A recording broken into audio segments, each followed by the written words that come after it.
Hi,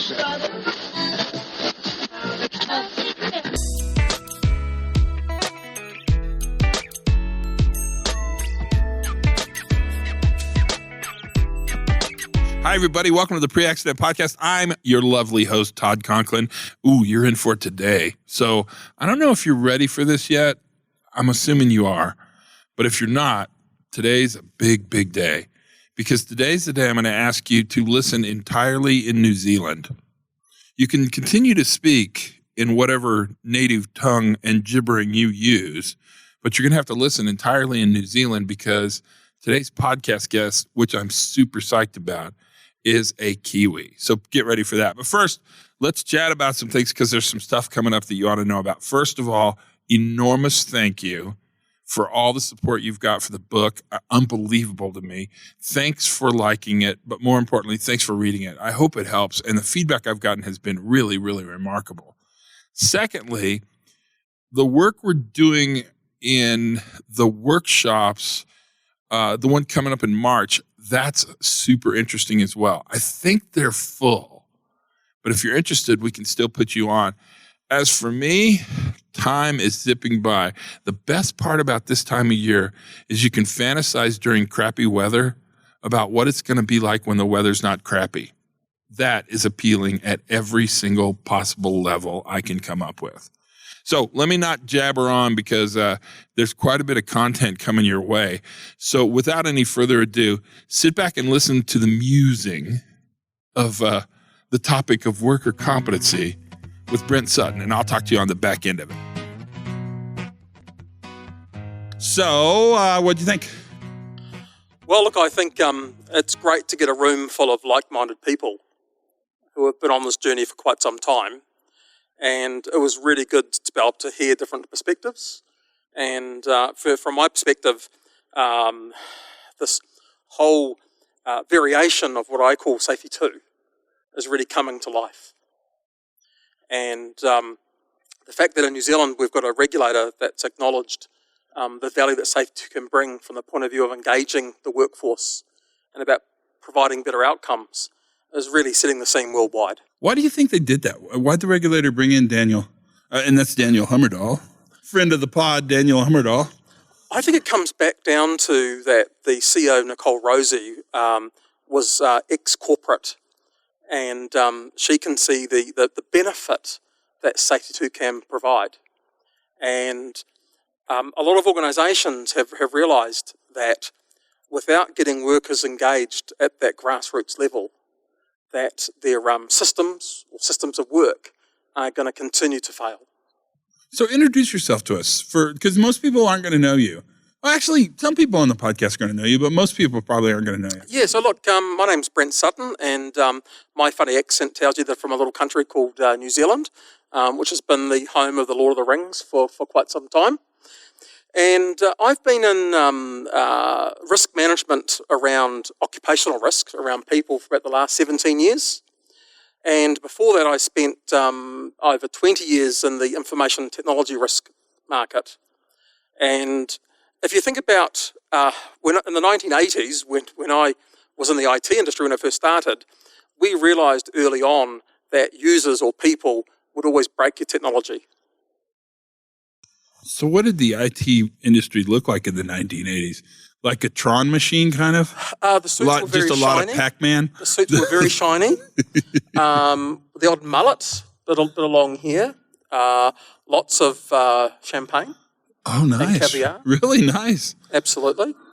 And lots of shoulder pads. Yeah, shoulder pads. Always shoulder pads. Everyone looks better if they're V-shaped. And my only regret was that I had the opportunity of buying shares in a software company that had just been formed, and I thought it'll never go anywhere. And that company was called Microsoft. Oh yeah, that's trendy. Yeah. It's not going to last. No, isn't that too bad? Oh, the power of retrospect. That's awfully powerful. What brought you? So what brought you from? So I totally get coming out of IT that you understand and had to manage reliable systems. It's a perfect fit, and lots of people that listen to the podcast are on that side of the house. what took you over to safety? Because I do think that part of your journey is pretty interesting. Most IT like I'm not sure I would see Adrian Cockcroft on a construction site looking at fall protection, but I guarantee I'd see him, looking at cloud computing for Google. Sure. Look, it was totally by accident. In relation to that, we had that little event called 9/11. That came along. Yeah. And I was working for one of the larger American companies, one of the top 3 in the world.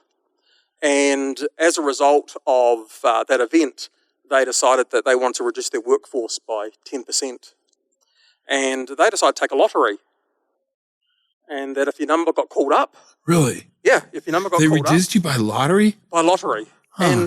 And I've got to tell you, it was actually really, really good. Yeah, I was going to say, it's probably the best thing ever happened. Control over yeah, it. I agree. So I was flying back from the States, and I arrived to work on the Monday morning, and I was boxed up. Nice. They even cleaned your office? Yeah, checks in the mail, and it was all good. Nice. So I decided that I had to reinvent myself. And there was a company that has gone public that was developing technology in the health and safety space. And one of the government agencies who does workers' compensation were looking to create tools to help small businesses grow. And that tool was a hazard library. Oh, really? So I formed part of that team, and we successfully bid for that piece of work. And we produced over 1 million CDs. Wow. And on those CDs were the common types of hazards and risks that businesses would face. Wow. So interesting. Yeah. Really? Yeah. And that was my introduction to this whole concept of safety. What brought you to the New View? Well, I think I always realized that people by their nature will fail. And that the current view of safety was that it was the workers that failed, therefore the workers were at fault. Right. Okay? Yeah. And if they're at fault, there had to be consequences for that failing. And from a technology point of view, would come from an environment that you knew that your users would fail. You had to have what was called error trapping built in, so that when they did fail, it didn't cause the system to crash. Because of the system crash, that then had an impact. Right, absolutely. So this notion of allowing people to fail and fail safely was already ingrained with me with 20 years of this concept. So when I came to that little conference that you appeared at, I said, my God. That was a couple years ago. Yeah. And it was that big meeting in Wellington, or in Auckland. About 4 years ago, and you appeared on stage in shorts, and I said, who is this guy? And he told us some really interesting jokes as part of the introduction. Right. And I said, I like this guy. Yeah. I'm hilarious in New Zealand. Yeah. And I also like the fact that you were highly disruptive and that people around me were going, this guy's a lunatic. I'm saying he's not a lunatic. I said he actually is has a fully comprehension of actually what's going on out there. So he's actually telling the truth. And the rest of the people are in denial about it. And it's a very bitter pill for people to swallow. Yeah. Sometimes hearing that is hard, I know. I understand. Absolutely. So I then started to do a lot of research. And I think I've said too, I read a lot of Sidney Decker's books. Yeah. And I struggled a bit. I looked at also Dr. John Green. I love John. Out of the UK. And I saw John about 6 months ago at a conference. He's in Canada right now, Is that right? Yeah. Wow. And Eric Hognagel, read a few of his books. Eric. And once again, I felt like I'd actually achieved a PhD. Yeah. having read that. But the point here is there were these threads that kept coming through. And I then spent probably about 6 months trying to, what I call plain English, what those threads were. Which you talk about transparency. Right. So how to take them that's very complex and how to make it more transparent. Right. And then we tested that with different groups of people. And what was really interesting is that we developed a technique to try and reach leadership. And what I kept hearing from business leaders around safety is that it's all common sense. And I said, well, look, if it is common sense, or for common sense to exist, there has to be common knowledge. Right, yeah. And for common knowledge to exist, there has to be common understanding. Right. And do you believe that people are like machines and that every person has the same level of knowledge and understanding? And they said, well, of course, because that's why we have rules. So we developed this technique, and it takes about 15 minutes with a group of leaders. And we present to them a picture, a scene. Okay, and in that scene is some hazards. And we give them a bit of a scenario. And we ask them to describe to us what could happen in that scenario. And we give them 5 minutes to write down as many things that they believe what could happen in that scenario. And then from each person, we get them to give us a number of how many things they recorded. And typically that number will vary, but the variation in the room is 2.5 times. Wow. So most people might get 4 or 5. Some people might get as high as 10, 11, or 12. But the fact is that the variation in the room of leaders was 2.5 times that. Is there a fixed number? Is there a right answer? Well, no, the thing is constantly it's never below 2.5 times. Okay. It's been as high as 4 times. Yeah. With engineers, it was actually 4 times. Yeah, that makes sense. Surprise. Kind of. I mean, that makes sense. Yeah. But then what we said, we got them to identify what were their top 3. And 85% of people identified the same top 3. And then what we did, we then put up all that list. And what was interesting is even the person that got the highest score did not have the same number of things that the entire group had. And at that point, the penny dropped. At that point, they realised that if we don't engage workers at a group level, we cannot get a full picture of how work is really done. Nice. So then they said, well, how do we do that? And we said, well, there's this little thing called learning teams. And learning teams is simply that engagement tool to understand how work is really done, and for us to look at that from the point of view of how we think work is done, and we work the difference through that. So when we deal with those leaders, we don't talk safety 2. We don't talk HOP. Right. We just basically say that this notion of common sense can't exist. Oh, that's amazing. Yeah. How's it work? I mean, it must work great. It is, and I'm up to about 150 different groups. So that's pretty that good. I've done this with. Yeah, you got pretty good data set. And the numbers are fairly consistent across them. And then we pushed that next point, which was if we don't want people to we don't want people to fail, then how are we controlling risks? And your whole notion that it's the organisation's responsibility to control risks, and that risk is in the eye of the beholder, was something really hard for them to grasp at that end. It really was. They struggled with that because they thought that was their role.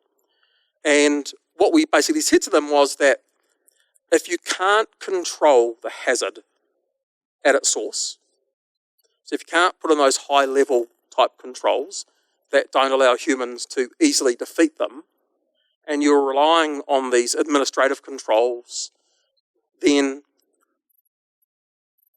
what has to happen? And that's where this whole concept of risk competency came in. Yeah. See, this is so interesting. Yeah. Talk more about risk competency. Sure. I actually think that's probably a super interesting topic at every level. It is. And the hardest thing was to define what is competency. Yeah, exactly. Because many people use proxies for competency. Uh-huh. So, for example, we think about knowledge. And some people say, well, competency is knowledge. Well, knowledge is simply a proxy for competency. We talk about experience. We talk about qualifications. So they're all the common language that is used. But we want to push the boundaries further. We want to say that competency was a willingness for workers to undertake their work, knowing the constraints and the capacity of the system. And that competency was also the practical and critical thinking skills that people needed to be able to operate within the constraints and the capacity of the system. And that changed the whole dynamic. Because then what had to happen is you had to determine what that meant. So the examples are... Yeah, I was going to say, what's it mean? Yeah, I mean, absolutely. Put your money where your mouth is. Yeah. So we created a process, and you have to work out what workers are supposed to do. Now, what's really fascinating is that most of the documented systems don't actually describe that very well. Yeah, I agree. Yeah. So do you think that's a function of that really we don't know really what workers do? I think what we talk about is companies have never spent time and effort to describe what good looks like. Is it because they're more fixated on outcome than method? Which is something we kind of talked about the last 2 days. It's interesting. They're all keen to blame. They're all keen to know what bad looks like. Oh, yeah, we studied the crap out of bad. Yeah, but seldom do they actually get to understand what good looks like. And to work out what good looks like, we actually have to work out how work is actually done, which is really the whole premise of learning. So the blue line, we have to sort of understand. Absolutely. And then, kind of normal variability. Correct. And then we need to understand the risks that are associated with the worker's tasks and activities within that. And then we need to know what is the nature of the risk, of the control measures in place. And that goes back to context. That's what Shane's been talking about today. Yeah. So you have to understand the nature of risk. So why does it exist? When does it exist? So what is the nature of risk? If you had to define that. Well, look, it's really interesting. How do you define risk? I mean. Well, in actual fact, there are... And don't use the insurance thing. No. Probability times severity. There are a couple of interesting standards that exist. And in particular, there's a machinery standard called ISO 12100. Uh-huh. And that actually defines the nature of risk for machinery very, very well. It says that you need to understand the limits of the machine, and you need to understand the limits of the person. Because when the machine and the hazards of the machine and the person comes together, it creates the hazardous situation, which is the context of the Fair enough. risk. Yeah, fair enough. So in actual fact, a lot of these standards have actually created this framework. They just use horrible words to describe it because they are standards. And so I would say, if I can think, you can tell me if I'm thinking ahead, but so if we look at risk around fatality and serious events, we'd want to know the limit of the controls and the limit of the person. Correct. Yep. I know. There's going to be a lot of people listening right now going, because that's really... Yeah. So first of all, it's very, very, very interesting. It's also, it's within the realms of doable. Yes. And I mean, you could kind of understand the limits of controls. Scaffolding only works this high or this far. You're only as good on fall protection as you are on your fall protection line, your main line, your rescue line. Absolutely. And we're even going to talk about how you can actually measure and assess that. Yeah. Well, the limitations of the person. I mean, I suppose there's physiological limitations that you probably can assess. Like if you haven't had 8 hours of sleep, like they would pilots, right? Or you can't drink for 12 hours before shift, but the fatigue stuff that's being done actually in your part of the world is very interesting because they look at limitations of human beings. Yeah, and look, I have to say that the Canadians are actually way ahead of everyone. Really, on fatigue study? The Canadians recently republished a standard which is managing psychological risk in the workplace. God, I don't know anything about this. Where have I been? It's a free standard. And it's a standard they created 4 years ago, but it got ratified again last year. And they've actually created what's called an implementation guide. And they've basically said, here are the different risk factors that you need to consider as part of managing this type of risk. And here is how you could approach it in a small business. Here's how you could approach it in a medium business. Here's how you can approach it in a large business. So what's really interesting is that they just come out and say, here is a standard. They said, here is an implementation guide to help you in that process. And here are the type of expected outcomes that you should be looking for. And here are ways that you can measure and gauge whether those things are being effective. How's it working in real life? I mean, how's it working with the people you work with? Well, look, what industry? Logging, fishing? What are you working with? In New Zealand, it's construction, logging, fishing. So once again, I'm trying to think what kills people in New Zealand. So the killers are forestry. Yeah, forestry and construction, fishing. And fishing, absolutely. The maiming, as we call it, Less harm is in the manufacturing side. So once again, what we find is that mobile plant kills, fixed plant maims. So that the number of incidents is much higher in the manufacturing sector. Yeah. In that way. And of course, I have to share with you that agriculture is way up there. So farming. Yeah. But sadly, like everything else, if we go back to the competency of workers, what we talk about is when is competency critical? So when does competency become that last line of defence? So if we consider competence to be a control, when does it become critical? And we think there are 3 areas that it becomes critical. Yeah, you have to tell me because I'm wanting to push on you hard on this one. And it's when supervision is limited. Yeah, okay, that makes sense. When workers work alone or work remotely. Agriculture, yeah. Yep. And when workers are having to deal with unfamiliar circumstances. So uncertainty. Absolutely. What's the difference between unfamiliar circumstance and variability? Normal variability.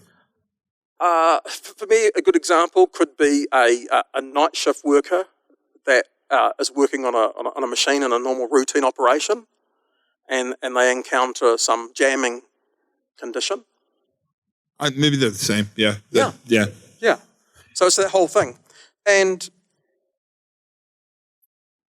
if we then recognise that competency becomes that last line of defence, then we have to try and work out what does that actually look like. Yeah, so that's my question. Yeah. What do we do with this? Yeah, but the thing here is being able to measure competency is more on what I call a continuum.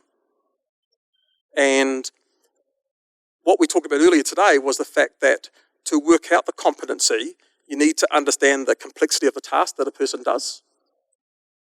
And you need to consider what are the environmental demands being placed on the person.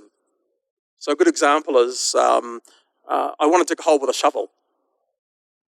Well, the task complexity of that job is fairly low because you can work out which end's the handle and which end's the pointy part.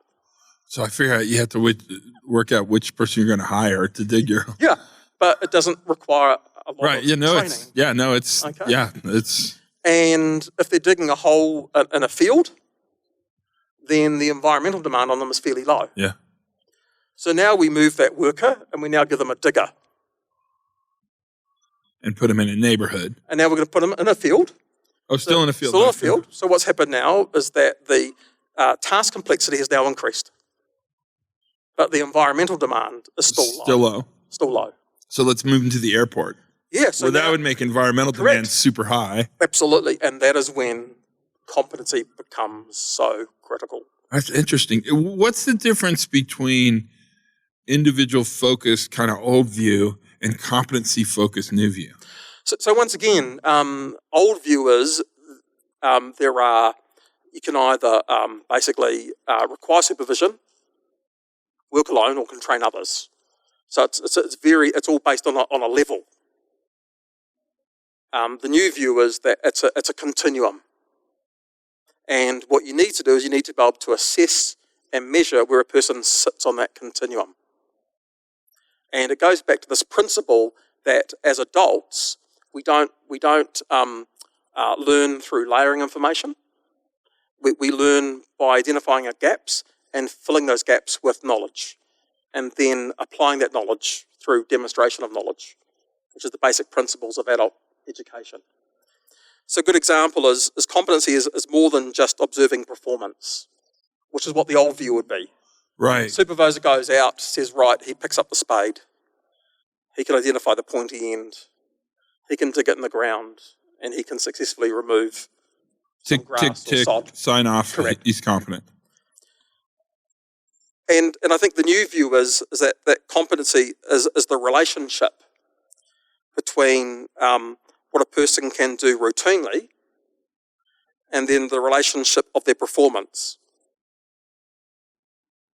And it's not necessarily linear in that way. Yeah, so tell me more, because that's really interesting. And competency, it cannot be inferred from the performance alone. And so then what do you use to infer competency? So it needs to understand why a worker does what they do. So local rationale. Absolutely, within the constraints and the capacity environmental of the system. conditions. Absolutely.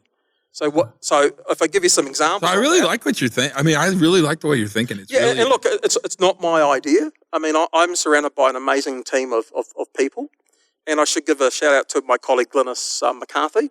And Glynis hates to be referred to as a subject matter expert, but she has worked in the adult education space for decades. Yeah. Yeah, and she knows the stuff backwards. Let's call her a wunderkind, because that seems less insulting. Absolutely. Than subject matter expert. She's a wunderkind. So the trick here was that can you measure competency? Because for organisations to invest.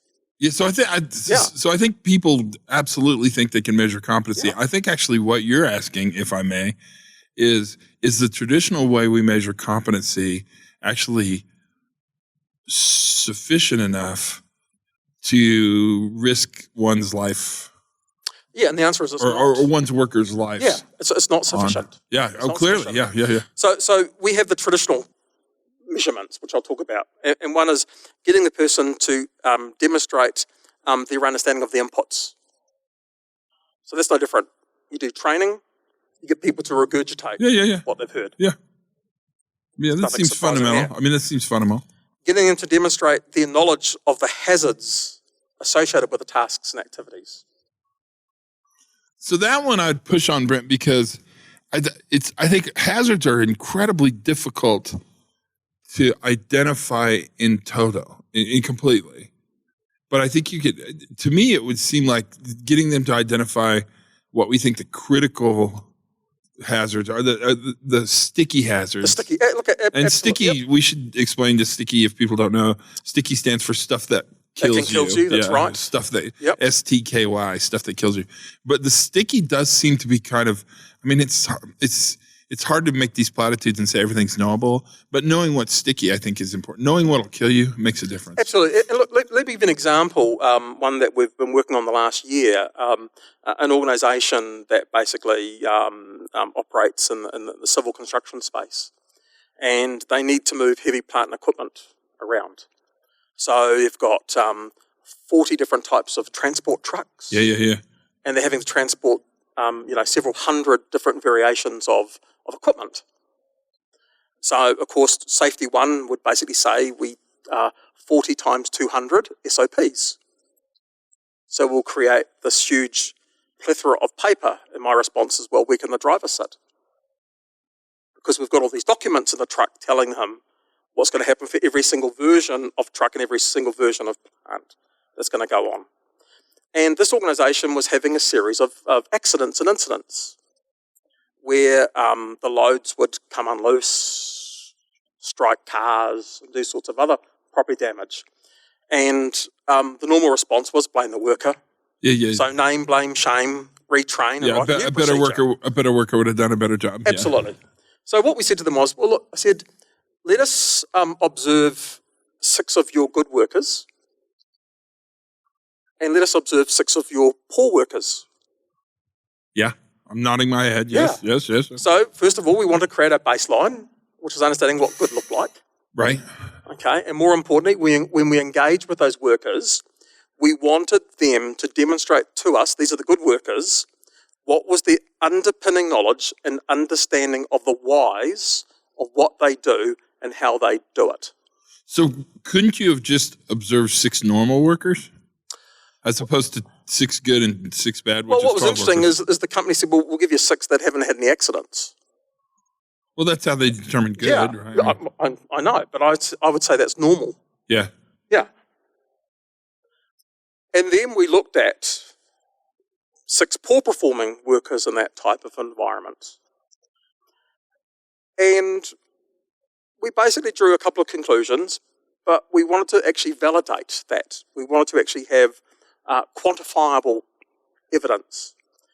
And we suspected that there were issues with literacy and numeracy of these workers. Sure. So what we did, we developed a test for these workers. And in this test, we basically described to them doing a piece of work, and the questions got progressively harder on their literary and numeracy skills. And what we found was that all the workers that had had accidents didn't have the ability to compute or calculate loads. So these trucks would have different mounting points. Right. Makes sense. The trucks would have different strops and chains of different weights. And where you positioned the plant on the truck, either forward or back, and how you mounted it down would be completely different. Yeah, that makes sense. And what we found is that these workers that had been unsuccessful in their work and had accidents were deploying a strategy of how they had always done it. Right, which is what you default to. Correct. And mostly, I would submit, that's worked fine for them. It has, up until it didn't. Point. Yeah, until it didn't. And the causation wasn't relevant. No, not because they did not have the ability to compute. So where do you take this? I mean, what's the future look like for you? Where do you see this going? Well, so the future is to create competency frameworks where the organisation can identify where their gaps are, where the skill gaps are in their workers, and how to fill those skill gaps to bring those people up to the knowledge level that is required to perform that job safely. Excellent. Yep. Can we talk again? I think this would be great to come. Let's go back and talk about it, because I think actually you have probably planted seeds now for us to think about this problem in a much different way. Thanks, man. Hey, thanks, Todd. You're the best. What'd you think? Yeah, did I tell you?